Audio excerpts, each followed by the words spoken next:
Hello my dear passionate NEET aspirants, welcome back to Magnet Brains IIT JEE NEET. मैं हूं doctor Ritika Bhardwaj, आपकी biology mentor. और आज के इस सेशन में मैं आपके लिए लेकर आई हूं जो आपका सेकंड चैप्टर है बायोलॉजिकल क्लासिफिकेशन, उसके सेकंड टॉपिक जहां पर हमने पढ़ा था 2 kingdom, 3 kingdom and 4 kingdom classification. उन सारे टॉपिक्स के लिए जो क्वेश्चंस आपको मिले थे वहां पर अवेलेबल डेली प्रैक्टिस प्रॉब्लम के पीडीएफ लिंक में उन क्वेश्चंस के लिए सोल्यूशन, यानी कि अगर आपके वो सारे के सारे क्वेश्चन सही थे तो well and good, you on the right track. और अगर आंसर आपके गलत थे तो ये जानने की जरूरत है कि क्यों गलत थे। तो आइए आज बात करेंगे एक्सप्लेनेशन की, एज वेल एज जितने भी सही आंसर वाले स्टूडेंट्स हैं उनके लिए ये बात इंपॉर्टेंट है। कान खोल के ध्यान से सुन लो कि ये देखना जरूरी है कि जो कंसेप्ट लगाकर आपने अपना आंसर मार्क किया है क्या वो कंसेप्ट एक्चुअली में सही था। तो उसको जानने के लिए ये सेशन इंपॉर्टेंट है। एक बार क्रॉस चेक करिए, रिवाइज होगा। ठीक, तो हम बात करने वाले हैं daily practice problem for 2 kingdom, 3 kingdom and 4 kingdom classification. लेकिन उससे पहले एक बार आपको पैटर्न बताना बहुत जरूरी है।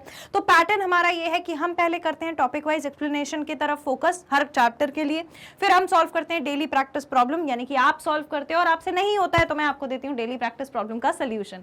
और फिर होता है chapter wise multiple choice question. उसके बाद आपको एक लिस्ट मिलती है जहां पर साइंटिस्ट के नाम, उनका कंट्रीब्यूशन, उनके पर्टिकुलर ईयर, किस ईयर में उन्होंने काम किया, ये सारी बातें हम करते हैं। फिर हम जाते हैं प्रीवियस ईयर क्वेश्चंस के वीडियोस पर हर चैप्टर के लिए, और फिर होता है डाउट सॉल्विंग सेशन। उसके बाद मिलेगा weekly test paper and then guidance, कैसे पेपर देना है, कैसे एग्जामिनेशन रिलेटेड हमारा जो स्ट्रेस है उसको कैसे मैनेज करें, कैसे कंसिस्टेंट रहे, इस बारे में हम सारी बात करते हैं। फिर आता है chapter wise one shot revision, हर चैप्टर का वन शॉट रिवीजन, और उसके बाद followed by online test series. ये हमारा पैटर्न है, इसको हम जान चुके हैं। आइए चलिए आगे का सेशन हम स्टार्ट करते हैं। तो सबसे पहला क्वेश्चन जो हमारे सामने है वो क्या है? सबसे पहला क्वेश्चन कहता है 2 kingdom classification was based on. 2 kingdom classification जो था जहां पर सिर्फ एनिमेलिया और प्लांटे बना दिया गया था, जिसके बहुत सारे ड्रॉबैक्स थे क्योंकि बहुत सारे अलग अलग टाइप के ऑर्गेनिजम्स को एक ग्रुप में रख दिया गया था, चाहे वो यूग्लिना हो, क्लेमाइडोमोनास हो, फंजाई हो, लाइकन हो, ये सारा प्रॉब्लम बहुत क्रिएट हुआ।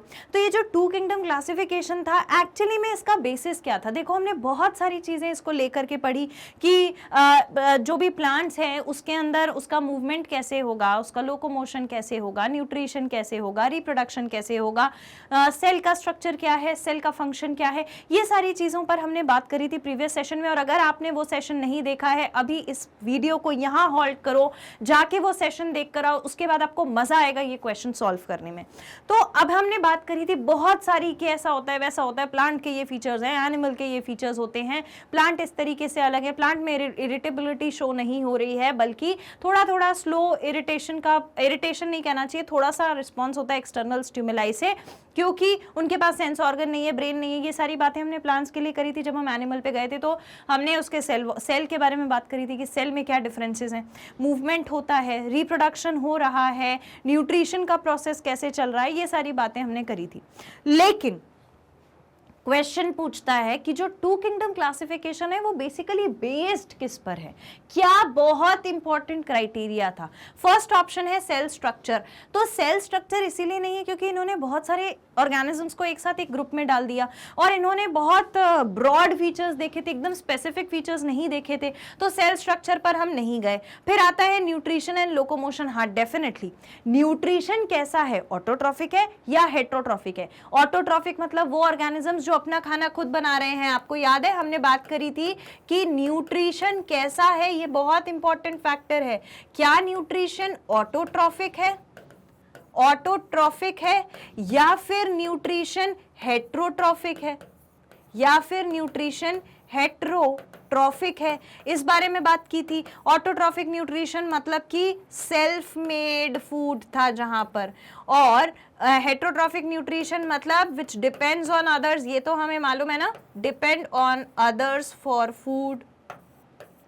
ठीक है, इसके बेसिस पर बहुत बड़ा फैक्टर था। जो अपना खाना खुद बना रहे थे उनको बोल दिया प्लांट हो, जो अपना खाना नहीं बना पा रहे थे उनको बोल दिया था एनिमल हो। फिर आता है लोकोमोशन, भी दिया हुआ है। लोकोमोशन का मतलब क्या होता है? लोकोमोशन का मतलब होता है, 1 मिनट, लोकोमोशन का क्या मतलब होता है?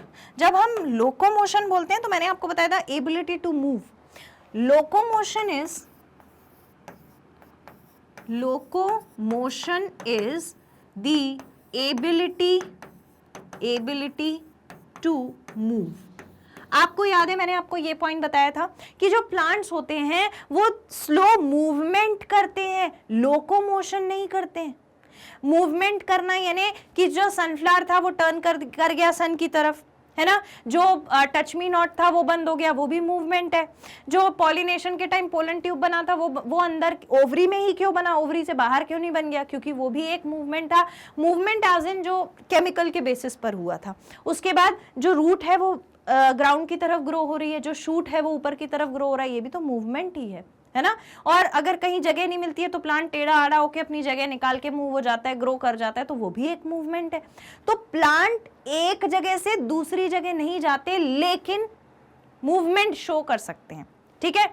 तो लोकोमोशन का क्राइटेरिया जो अपनी एक जगह छोड़ के दूसरी जगह नहीं जा रहा है वो प्लांट हो गया, और एनिमल जो है वो रन करेगा, फ्लाई करेगा, स्विम करेगा, तो वो उसमें मूवमेंट जरूर देखा जाता है। तो ये दो क्राइटेरिया बहुत इंपॉर्टेंट है जिसको आधार मानकर टू किंगडम क्लासिफिकेशन दे दिया गया था। तो ये ऑप्शन अभी तक हमें सही लगता है। इसके बाद cell wall and composition, cell wall और सेल का कॉम्पोजिशन क्या ये भी देखा गया था? नहीं, सिर्फ न्यूट्रिशन और लोकोमोशन, मैंने कहा ना ब्रॉड चीजें देखी गई थी, बहुत नॉमिनल चीजें जो थी वो नहीं देखी गई थी। फिर बोथ बी एंड सी नहीं, तो हमारा सही ऑप्शन होता है option B. Option B is the correct answer to this particular question. That's it, easy question है, कुछ भी इसमें बहुत ज्यादा टफ नहीं है। हाँ, टफ कब लगता मैं आपको बताती हूँ। ये क्वेश्चन टफ उन स्टूडेंट्स को लगेगा जिनने ध्यान से वो चीजें नहीं पढ़ी, जिन्होंने ध्यान से ये नहीं पढ़ा कि ब्रॉड क्राइटेरिया क्या था जिसके बेसिस पर डिवाइड किया गया था। उन्हें लगेगा हाँ यार सेल तो दोनों प्लांट और एनिमल का अलग होता है, तो फिर सेल वॉल कॉम्पोजिशन भी आ सकता है, और सेल स्ट्रक्चर भी अलग होता है एनिमल और प्लांट सेल का, तो वो आंसर भी आ सकता है। लेकिन ऑप्शन में जब बी और सी दिया है जिसमें सेल वॉल की भी बात हो रही है और न्यूट्रिशन की भी बात हो रही है, तो मतलब यही सही होगा। तो ऐसे कंफ्यूजन क्रिएट होता है। हाँ, अब मैंने आपको बता दिया या आपने पढ़ा हुआ है तो आप इसको आसानी से चुटकी में सॉल्व कर लोगे, ठीक है। नेक्स्ट क्वेश्चन देखिए। Next question is in two kingdom classification Euglena was placed in. जब टू किंगडम क्लासिफिकेशन हुआ तो मैंने आपको बताया कि बहुत सारे ड्रॉबैक्स थे, है ना। ड्रॉबैक्स क्या थे कि भाई यूग्लिना हो गया, क्लेमाइडोमोनास हो गया, फंजाई हो गई, स्पॉन्जेस हो गई, इन सबको कैटेगराइज नहीं किया गया, जबकि इनमें प्लांट्स एनिमल्स दोनों के फीचर्स देखे जा रहे थे। यूग्लिना को इन्होंने टू किंगडम क्लासिफिकेशन में कौन से ग्रुप में प्लेस किया था? यूग्लिना को इनने प्लेस कर दिया था एनिमल वाले ग्रुप में, एनिमेलिया में। यूग्लिना को इन्होंने एनिमेलिया ग्रुप में प्लेस कर दिया था कैरेक्टरिस्टिक्स देख के। लेकिन इन्हें इस बात पे ध्यान नहीं दिया कि यूग्लिना एट टाइम्स प्लांट और एनिमल दोनों के फीचर्स शो करता है। इस बात को ध्यान रखना है, क्यों? क्योंकि ये जो है ये ड्रॉबैक है, मेजर ड्रॉबैक, दैट यूग्लिना, इसको ऐसे मत लिखना, इसको ऐसे लिखना, ऑल्दो ये लिखकर रखना इस क्वेश्चन के पास, जिन्होंने सही सॉल्व किया है उनके लिए भी इंपॉर्टेंट है। Although Euglena shows features of both plants and animals, it was placed in animalia. बात समझ में आ गई? ये पॉइंट लिख के रख लेना। ऑप्शंस देखिए, ऑप्शन में है प्लांटे नहीं, एनिमेलिया यस, प्रोटिस्टा मोनेरा तो उन्होंने बताए नहीं थे टू किंगडम क्लासिफिकेशन में, तो सही आंसर हमारा हो गया option D. That's it, okay. Next question, अच्छा इसको लिख लीजिए, फिर आप बोलोगे मैम आप हटे नहीं थे, लिख लिया? Okay, now the next question. Two kingdoms that are constant in all type of classification from Linnaeus to Whittaker. देखो पहले टू किंगडम क्लासिफिकेशन आया, सर कार्लेस लिनस ने दिया, 3 किंगडम आया, 4 किंगडम आया, 5 किंगडम आया। सारे के सारे क्लासिफिकेशंस में दो चीजें कांस्टेंट चली थी, और वो दो चीजें कांस्टेंट क्या थी? टू कांस्टेंट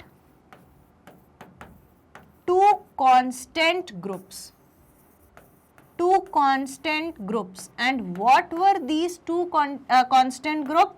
पहला था एनिमेलिया एनिमेलिया और दूसरा था प्लांटे।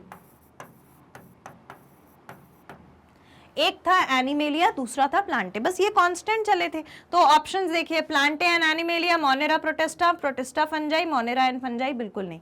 सिर्फ ये दोनों ग्रुप ऐसे थे जो कांस्टेंट चले थे। अगर आप बाकी ऑप्शंस को देखोगे तो ये जो मोनेरा प्रोटिस्टा फंजाई है, इनको थोड़ी ना सर कार्लेस लिनस ने बताया था, और यहाँ पर इजीली मेंशन्ड है कि लिनस सर का जो क्लासिफिकेशन था उसको इंक्लूड करके। कौन से दो कांस्टेंट ग्रुप थे? That's it. Okay, so that is the answer to this question. Next question देखिए। अब ये जो क्वेश्चन है, ये क्वेश्चन आप सॉल्व तो शायद कर लेते, पर इसका आप वो भूल जाते हो कंसेप्ट। वो कंसेप्ट पर ध्यान देना है। क्वेश्चन कहता है 3 domains of life include how many kingdom. Life के 3 डोमेन्स थे, ठीक? लाइफ के 1 मिनट 3 डोमेन थे। लाइफ के 3 डोमेन थे, और वो डोमेन क्या क्या थे? पहला डोमेन था डोमेन बैक्टीरिया, डोमेन बैक्टीरिया, ठीक है। दूसरा डोमेन बनाया गया था डोमेन आर्किया, आर्किया, ठीक है। तीसरा डोमेन बनाया गया डोमेन यूकेरिया। क्या बनाया गया? यूकेरिया। एक्चुअली में 3 डोमेन के अंदर फिर किंगडम बनाए गए थे। डोमेन सबसे बड़ा होता है, उसके बाद आता है kingdom, phylum, class, order, family, genus, species. तो डोमेन जो था वो 3 थे, और इन तीनों डोमेन में अलग अलग किंगडम बनाए गए। तो वो अलग अलग किंगडम क्या थे जो बनाए गए? तो बैक्टीरिया में बनाया गया किंगडम यू बैक्टीरिया, ठीक है। उसके बाद डोमेन आर्किया में एक और किंगडम बनाया गया, उस किंगडम का नाम था किंगडम आर्किया। याद रहेगा, इजी है। Domain archaea, kingdom archaea, domain bacteria, kingdom you bacteria. अब बात आती है यूकेरिया। यूकेरिया में सारे अपने ग्रुप्स आ गए थे। कौन कौन से? प्लांटे, फोर्थ था एनिमेलिया, फिर था फंजाई, और फिर था प्रोटिस्टा, ठीक है। तो इस तरीके से डोमेन बैक्टीरिया, डोमेन आर्किया और डोमेन यूकेरिया ये बनाए गए थे। अब मैं इस चीज को यहां पर लिख देती हूं तो आपको ज्यादा अच्छे से समझ में आएगा। ये बोला गया था कि जो लाइफ होती है, ठीक है, जो लाइफ होती है उस लाइफ में 3 डोमेन होते हैं। एक डोमेन ये, एक डोमेन ये, एक डोमेन ये। इन तीनों डोमेन में अलग अलग किंगडम्स होते हैं, ठीक है। तो जब आप इसको लिखोगे तो यहां पर ऐसे मार्क कर लेना, ठीक है, यहां पर ऐसे मार्क कर लेना कि ये जो है ये हमारे क्या है? किंगडम्स, ठीक है। और किंगडम देख लो कितने, 1 2 3 4 5 6 किंगडम्स है, तो यहां पर लिख लो 6 किंगडम। और डोमेन कितने बने थे? 3 डोमेन बने थे, तो यहां पर डोमेन मार्क कर लो। डोमेन कितने थे? 3 थे, तो ये डोमेन हो गया। कोई दिक्कत इतने में? ठीक है, ये बना लोगे, इसको बना के रख लीजिए, नोट कर लीजिए, डन। अब बात आती है क्वेश्चन में ऑप्शंस क्या क्या दिए हुए हैं, ठीक है, ऑप्शंस क्या क्या दिए हुए हैं। देखो ऑप्शन में है 3, पहले क्वेश्चन देखो, 3 domain of life include how many kingdom. Life के 3 डोमेन में कितने किंगडम? 6 किंगडम है? तो देखो 3 4 5 6 सारे ऑप्शंस ऊपर के गलत, 6 जो है वो सही है। इसका कंसेप्ट जानना बहुत जरूरी है, कंसेप्ट मैंने आपको समझाया। लाइफ को 3 हिस्सों में डिवाइड कर दिया गया। पहला हिस्सा बैक्टीरिया, दूसरा हिस्सा आर्किया, तीसरा हिस्सा यूकेरिया। और जब डिवाइड किया तो इनके अपने अलग अलग किंगडम बनाएगा और इन किंगडम में फिर आगे सारी चीजें चलेंगी, सारे groups organisms. That's it. So that's the answer to this question. Next question देखिए, the unique character that unified kingdom Plantae of Linnaeus was. एक यूनिक कैरेक्टर क्या था? एक यूनिक कैरेक्टर क्या था जिसने किंगडम प्लांटे जो था एज पर सर लिनियस उसको यूनिफाई कर दिया, उसको जोड़ दिया। तो वो यूनिक फीचर क्या था? ठीक, तो यूनिक फीचर की जब हम बात करते हैं, ऑप्शन ए में दिया हुआ है all organism had green pigment. दूसरा ऑप्शन दिया है ऑल ऑर्गेनिजम्स वर ऑटोट्रॉफिक। तीसरा ऑप्शन दिया है all organism had a well developed nucleus. Next दिया हुआ है all organism had a cell wall in their cell. Question में पूछा गया है कि यूनिफाई करने वाला, ठीक है, यानी कि एकजुट कर देने वाला फैक्टर जो प्लांटे में पाया जाएगा 100%, वो कौन सा है एज पर लिनियस, है ना? तो वो वाला जो फैक्टर है उसको समझो। पहला तो जो बोला है all organisms had green pigment, green pigment मतलब क्लोरोफिल। तो उन्होंने ग्रीन पिगमेंट पर ध्यान नहीं दिया था, है ना? उन्होंने ग्रीन पिगमेंट पर ध्यान नहीं दिया था। तो सारे प्लांट्स जो होते हैं, हो सकता है भाई कि किसी में ये ग्रीन पिगमेंट प्रेजेंट ना हो, किसी पार्ट में प्रेजेंट ना हो, तो ये वाला जो है इसको तो हटा दिया। नेक्स्ट है all organisms were autotrophic. All organism, बहुत सारे बैक्टीरियाज भी ऑटोट्रॉफिक होते हैं, है ना? जैसे कि photosynthetic bacteria, chemosynthetic bacteria. Chemosynthetic bacteria का एग्जाम्पल क्या है? Nitrogen bacteria, sulphur bacteria. तो ये बैक्टीरिया क्या कर रहे हैं? इनका नाम ही नाइट्रोजन सल्फर क्यों रखा गया है? क्योंकि ये नाइट्रोजन सल्फर जो भी आसपास रिएक्शन चल रही है उसमें से गेन कर ले रहे हैं, फिर उसको यूज करके अपना खाना बना ले रहे हैं। तो ये प्लांट तो नहीं है, तो ये वाला फैक्टर भी हटा दिया। दूसरा, all organisms had well developed nucleus. Well developed nucleus तो हायर ऑर्गेनिजम्स में भी मिल जाता है, जरूरी थोड़ी है कि प्लांट में ही मिलेगा। तो ये भी एक ऐसा कैरेक्टर नहीं है जो स्पेसिफिक प्लांट्स के बारे में बताए। All organisms had cell wall in their cell. हाँ, जब भी हम प्लांट की बात करते हैं, तो एक्सक्लूसिवली प्लांट सेल का फीचर होता है प्रेजेंस ऑफ सेल वॉल। क्या होता है? Presence of cell wall. तो ऑल ऑर्गेनिजम्स, ध्यान से देखो, all organisms had a cell wall in their cell is the feature that unifies kingdom Plantae of Linnaeus। ठीक है, जहां पर प्लांट में सेल वॉल मिलेगी ही मिलेगी तो वो प्लांट कंसिडर हो जाएगा। ठीक है, that's it, that is the answer to this question. और मैंने आपको समझाया क्यों। अब हम बात करते हैं नेक्स्ट क्वेश्चन की। अच्छा, पहले इसको नोट कर लो, है ना? ये आंसर है इसका। ठीक, अब next question, cellular level of body organization is found in. इस क्वेश्चन का आप मुझे आंसर दो कि cellular level of body organization किस में मिलती है? मोनेरा, प्रोटिस्टा, फंजाई या फिर ए और बी दोनों में? मुझे मार्क करके बताओ, उसके बाद मैं आपको एक्सप्लेन करूंगी। ओके, तो मार्क कर दिया। अब चेक करो आपने सही लॉजिक से आंसर मार्क किया है या नहीं। मोनेरा जो होता है, cellular level of body organization is found in, तो मोनेरा में हमें क्या मिलता है? Eukaryotic cellular level. ठीक है, यूकैरियोटिक सेल्यूलर लेवल देखने को मिलता है। प्रोटिस्टा में हमें मिलता है प्रोकैरियोटिक सेल्यूलर लेवल। यानी कि यूकैरियोटिक यानी और प्रोकैरियोटिक यानी क्या होता है? प्रोकैरियोटिक प्रिमिटिव सेल स्ट्रक्चर जहां पे ज्यादा चीजें डिफाइंड नहीं होती, यूकैरियोटिक जो है वो थोड़ा एडवांस सेल स्ट्रक्चर है जहां पे चीजें डिफाइंड होती हैं।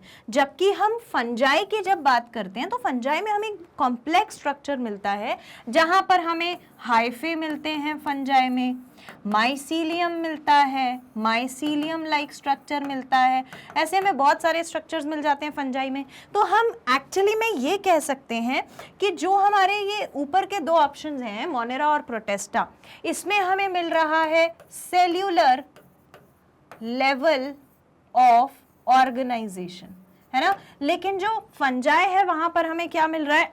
जो फंजाई है वहां पे हमें कॉम्प्लेक्स स्ट्रक्चर मिल रहा है। ठीक है, सिंपल सेल्यूलर स्ट्रक्चर अगर आप देखोगे तो वो आपको कहां मिलेगा?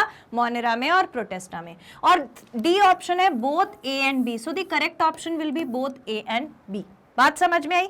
बहुत सारे स्टूडेंट्स इसमें ये मिस्टेक करते हैं। हो सकता है कि आप मुझसे पूछने ही वाले होंगे कि मैम इसका आंसर फंजाई क्यों नहीं होगा? फंजाई का स्टूडेंट्स एक कॉम्प्लेक्स स्ट्रक्चर होता है, लेकिन मोनेरा प्रोटिस्टा का exact cellular level of organization होता है, सेल का बना हुआ स्ट्रक्चर होता है, सिंपल सेल्यूलर स्ट्रक्चर। ठीक है, तो सेल्यूलर लेवल मिल जाता है मोनेरा और प्रोटिस्टा में, फंजाई मार्क नहीं करना है। ठीक, नेक्स्ट क्वेश्चन देखिए। नेक्स्ट क्वेश्चन सेज ड्रॉबैक्स या फिर लिमिटेशंस, ड्रॉबैक्स और limitations of two kingdom classification is और आर। क्या क्या ड्रॉबैक्स होते हैं टू किंगडम क्लासिफिकेशन के? तो हम एक बार ऑप्शंस देखते हैं। पहला ऑप्शन दिया है no distinction between eukaryotes and prokaryotes. Prokaryotes और यूकैरियोट्स को अलग अलग नहीं रखा गया था। हाँ, बिल्कुल नहीं रखा गया था, सही बात है।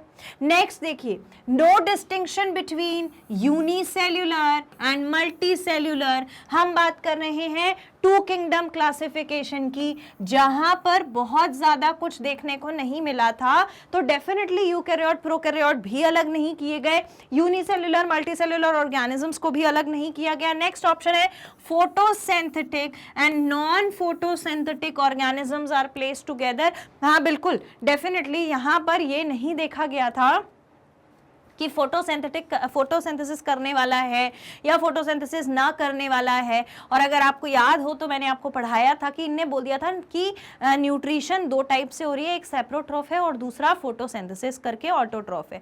तो सेप्रोट्रॉफ क्या कर रहा था? अब्सॉर्ब कर ले रहा था, एक्सटर्नल डाइजेशन कर ले रहा था, एक्सक्रीशन की जरूरत नहीं थी। तो ये जो था एक फैक्टर था कि इनने इन सारी चीजों को साथ में रख दिया था। तो फर्स्ट ऑप्शन सही है, सेकेंड ऑप्शन सही है, थर्ड ऑप्शन सही है, फोर्थ ऑप्शन कहता है all of the above. So most appropriate answer is all of the above, option D. That's it, good. Next question देखिए, two kingdom system of classification, artificial sexual system of classification was proposed by Swedish biologist। अब इसका answer और आगे आने वाले दो question का answer मुझे आपसे डेफिनेटली चाहिए। मैं देखना चाहती हूं कि कितने स्टूडेंट्स कंसंट्रेशन के साथ सॉल्व कर रहे हैं, कितने स्टूडेंट्स इसको प्रॉपरली सुन के मुझे आंसर दे रहे हैं। अगर आपने प्रीवियस सेशन अटेंड किए हैं मेरे, तो आप डेफिनेटली इन क्वेश्चंस का आंसर दे पाओगे और मैं चाहती हूं कि आप ज्यादा से ज्यादा क्वेश्चन का आंसर दे पाओ। ठीक है, तो बताओ मुझे कि two kingdom system of classification देने वाले और आर्टिफिशियल सेक्सुअल सिस्टम देने वाले, आर्टिफिशियल सेक्सुअल सिस्टम में क्या होता था, आपको याद है? आर्टिफिशियल सेक्सुअल सिस्टम में there was the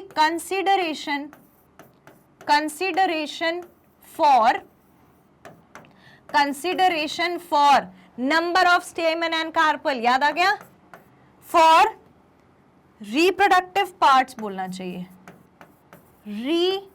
reproductive parts. कौन से reproductive parts? Number of stamen and carpel, यही देखा गया था। तो ये था सेक्सुअल कैरेक्टर्स को इंक्लूड करने वाला आर्टिफिशियल सिस्टम ऑफ क्लासिफिकेशन, जो कि एक स्वेडिश बायोलॉजिस्ट ने दिया था। आई होप आपने आंसर लिख दिया होगा। और वो जो बायोलॉजिस्ट थे वो मेरे फेवरेट थे, उनका नाम था सर लिनस। नेक्स्ट है प्लिनी दी एल्डर नहीं, ल्यूवेनहॉक नहीं, एरिस्टोटल नहीं, सही आंसर है option A. That's it. Now see the next question जिसका आंसर आपको देना है, ये लिखना चाहते हैं आप लिख लीजिए। नेक्स्ट क्वेश्चन देखिए, three kingdom classification, three kingdom system of classification was proposed by, किसने दिया था? फटाफट से मुझे ऑप्शंस में लिखकर बताओ। फर्स्ट ऑप्शन है हैकल, दूसरा है लिनियस, तीसरा है स्टेनियर एंड द फोर्थ वन है कूपलैंड। अब मैं बताती हूँ स्टूडेंट्स कंफ्यूज कहाँ करेंगे, कंफ्यूज होंगे हैकल और कूपलैंड में। सही बताओ, व्हाट वाज दी साइंटिस्ट जिन्होंने थ्री किंगडम क्लासिफिकेशन दिया था? लिख लिया आंसर? अब देखो, three kingdom classification was given by Ernst Haeckel. 1860s में सर अर्नस्ट हैकल ने ये क्लासिफिकेशन दिया था। मार्क कर लेना है, Haeckel is the correct answer. Linnaeus sir ने कौन सा दिया था? To kingdom. स्टेनर सर ने कुछ नहीं, कूपलैंड सर का भी आंसर नहीं है, आंसर है हैकल। ठीक है, नेक्स्ट क्वेश्चन देखिए, इसका आंसर भी मुझे आपसे चाहिए। Four kingdom system of classification was given bye, four kingdom classification किसने दिया? अभी हमने बोला कि टू किंगडम जो है वो क्लासिफिकेशन दिया था सर लिनस ने, सही है। फिर हमने देखा कि थ्री किंगडम क्लासिफिकेशन पर क्वेश्चन जो पूछा वो कहता है कि थ्री किंगडम क्लासिफिकेशन किसने दिया था? So it was given by sir Haeckel, ठीक है। फिर आता है फोर किंगडम क्लासिफिकेशन। अभी तक आपने आंसर लिख लिया होगा, आई गेस आंसर लिख लिया है, चेक करिए। फोर किंगडम क्लासिफिकेशन दिया था सर कूपलैंड ने, सर कूपलैंड ने, ठीक है। तो ये हो गए हमारे साइंटिस्ट के नाम, कोई सा भी पूछा जा सकता है, नीट लिख करके ये मार्क करके रख लेंगे सब, ठीक है, लिख लिया ये, okay. Now see, four kingdom system of classification was given by Haeckel नहीं, लिनस नहीं, कूपलैंड, विटेकर नहीं। विटेकर सर ने कौन सा दिया था वो भी लिख देती हूँ। He gave the five kingdom classification was given by sir R.H. Whittaker, ये भी ऐड कर लेना, ठीक है, लिख लीजिए, लिख लिया, दैट्स इट। तो यहाँ पर हमारे जो क्लासिफिकेशन वाला पार्ट था वो खत्म हो गया, उससे रिलेटेड डेली प्रैक्टिस प्रॉब्लम्स हमने सॉल्व कर लिए हैं। नेक्स्ट सेशन में नेक्स्ट टॉपिक के लिए हम सॉल्व करेंगे डेली प्रैक्टिस प्रॉब्लम्स। तब तक के लिए प्रैक्टिस करते रहिए, क्वेश्चन कर लिए हैं, वापस से जाके टॉपिक को देखिए। जितना ज़्यादा आप टॉपिक को सुनेंगे, चाहे आप बैठे हैं देख नहीं पा रहे हैं, सुनिए, एटलीस्ट सुनने से भी बहुत सारी चीज़ें आपको याद हो जाएंगी। तो आप उसको डेफिनेटली सुनते रहिए। सारी चीज़ें सीक्वेंस में कहाँ मिलेंगी? ऑफिशियल वेबसाइट पर, जिसका नाम है www.magnetbrains.com।